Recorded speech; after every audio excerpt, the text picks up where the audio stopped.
हार कर भी जीतने का हुनर रखता हूँ।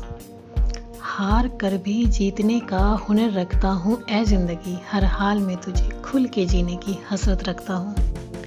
नमस्कार आप सभी का, मैं मीनाक्षी शुक्ला एक बार फिर आप सभी के समक्ष उपस्थित हूँ एक प्यारी सी कहानी लेकर, प्रेरणादायक, जिसका शीर्षक है निश्चय और इसे लिखा है दिव्या रानी पांडे ने। अच्छा, तो आपने अगर अभी तक सब्सक्राइब नहीं किया है हमारे चैनल को तो प्लीज़ ज़रूर सब्सक्राइब कर दें और लाइक, कमेंट, शेयर करना तो बिल्कुल नहीं भूलें। तो फिर हम चलते हैं अपनी कहानी की ओर, सॉरी दिव्य मन की कहानी की ओर, जिसका शीर्षक है निश्चय। कहानी सुनाने से पहले मैं इस कहानी के बारे में थोड़ा कुछ बताना चाहती हूँ। ये कहानी है मृत्युंजय की। मृत्युंजय यूँ तो है टीनेज, 17-18 साल का लड़का कह सकते हैं, या फिर ये कहानी हर आयु वर्ग के लिए है। यूँ तो सोशल मीडिया, मोबाइल फ़ोन्स, हम इस तरह से घिरे हुए हैं इन सब चीज़ों से, हम चाह कर भी नहीं भाग सकते। अगर हम भागना भी चाहें कहीं पर भी, लेकिन उस चीज़ों को कैप्चर करने के लिए भी हमें मोबाइल की ज़रूरत पड़ती है। और भी बहुत सारे ऐसी चीज़ हैं, हम एकदम से फंस गए हैं इस दुनिया में। खैर, अधिक ना बोलते हुए सीधे कहानी की ओर चलते हैं। पिछले कुछ दिनों में जो कुछ हुआ वह सब सोचते हुए इस कमरे में असहाय सा पड़ा मैं केवल खुद से बातें कर सकता हूँ, और वही कर रहा हूँ। मैं खुद को अनंत विचारों की दरिया में डूबता हुआ महसूस कर रहा हूँ। काश कि मैंने दादाजी की बातों पर गौर किया होता तो मेरी ये हालत नहीं होती। दादाजी मुझे अक्सर समझाते हुए कहते थे कि मोबाइल और सोशल मीडिया का प्रयोग एक हद तक अच्छा होता है। लाइक्स और कमेंट्स की दुनिया आभासी है। बेटा, फोटो खींचने के चक्कर में आजकल के लोग पलों को ही जीना भूल गए। संभल जाओ बेटा, अपने भविष्य के निर्माण की दिशा में प्रयास करो। मेरा नाम मृत्युंजय रखते वक्त शायद माँ ने भी यही सोचा होगा कि उसका बेटा मृत्यु को जीत कर अपनी जय को प्राप्त कर लेगा। बिस्तर पर पड़ा इस वक्त मैं एक लाश की भांति हूँ। सारे अंग सुन्न पड़े हुए हैं, लेकिन आसपास की आवाज़ें सुन सकता हूँ, महसूस कर सकता हूँ। मैं जानता हूँ कल रात पापा मेरे पास आए थे और मेरे हाथ पर हाथ रखकर मिले वालों को सहलाया। नम आँखों से यहाँ से उठकर चले गए। पापा की उंगलियों का स्पर्श और उनका प्रेम मुझ तक पहुँचने में एक लंबा समय लग गया। माँ आत्मग्लानि में डूबी खुद को कोस रही है। अपने शिवजी से नाराज है कि उनके बेटे के साथ भाग्य ने ऐसा खेल क्यों खेला। वो इस सब की जिम्मेदार खुद को मानती है। मैं क्या करूं, मुझे समझ नहीं आता। कुछ दिन पहले एक सुबह मेरे हाथ में मोबाइल देखकर अनायास ही माँ के मुंह से निकला था, हे भोलेनाथ, इस लड़के के हाथ से मोबाइल छूटे तो मैं आपको मोतीचूर के लड्डू के प्रसाद चढ़ाऊं। जब देखो तब मोबाइल में चिपका रहता है। माँ की प्रार्थना भगवान कैसे नहीं सुनते, लेकिन माँ ने भी ऐसा थोड़ी ना सोचा होगा मेरे लिए।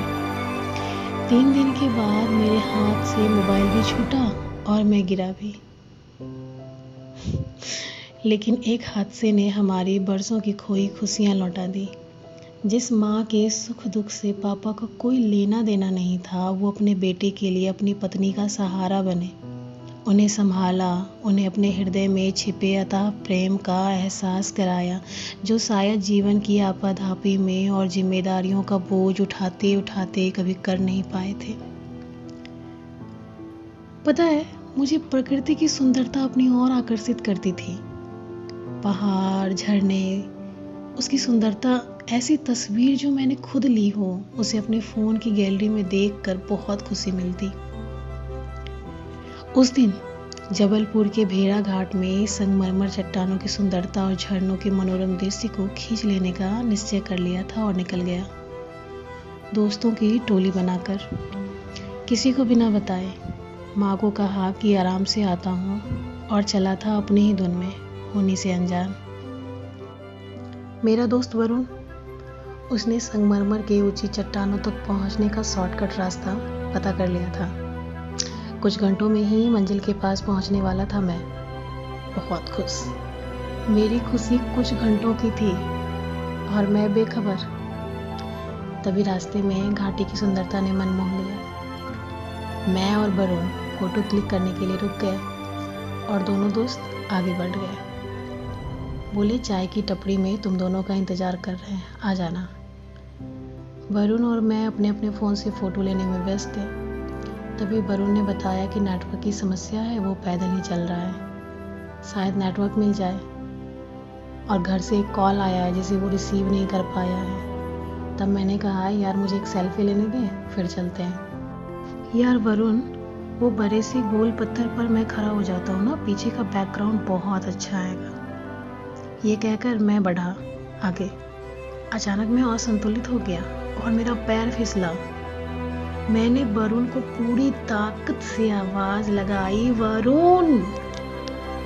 जब तक वो आता मैं नीचे गिर चुका था और जब आँख खुली खुद को अस्पताल के बिस्तर पर पाया। मैं जिंदा था। मैं इस हादसे का जिम्मेदार या दोषी किसी को नहीं मानता। फैसला मेरा था, जिद मेरी थी, मुझे घूमने जाना था भेड़ाघाट। और अब मेरे पास दो विकल्प हैं।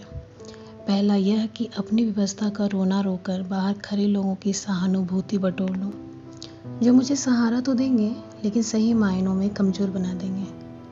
और दूसरा विकल्प ये कि मैं खुद के अंदर इतना साहस भर लूं कि अपनी इच्छा शक्ति और दृढ़ संकल्प से मृत्यु की तरह इस लाचारी पर भी जय हासिल कर लूं। आखिर मृत्युंजय हूँ मैं। बाहर खड़े मेरे अपने और पराए लोगों की आंखों में मेरे लिए दया का भाव नहीं, बल्कि मैं अपने लिए, आत्मबल के लिए सम्मान का भाव एक झलक देखना चाहता हूँ। अब मृत्युंजय ने पूरी तरह दृढ़ निश्चय कर लिया कि इस बार जब भी वो खड़ा होगा, अपनों के लिए होगा, आभासी दुनिया के लिए नहीं। धन्यवाद। तो आपको ये कहानी कैसी लगी ज़रूर बताइएगा। प्रतिक्रिया के लिए हमारा कमेंट बॉक्स बिल्कुल खुला हुआ है, हमें इंतज़ार रहेगा। और अगर आप चाहते हैं कि आपकी भी कोई कहानी मैं अपने चैनल पे प्रसारित करूं, तो आप ज़रूर बताइएगा। स्वागत है आपका।